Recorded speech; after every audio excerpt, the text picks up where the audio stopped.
Akala ng karamihan, kapag may umatake sa Pilipinas, lalo na sa West Philippine Sea, parang switch lang ng on.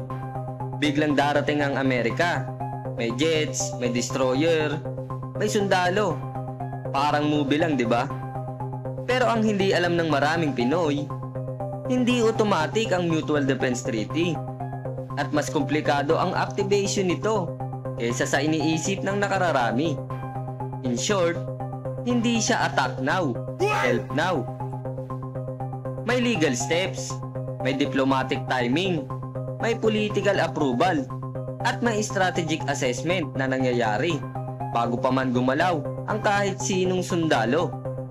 At dito natin malalaman kung paano talaga gumagana ang MDT. Paano ito na-activate?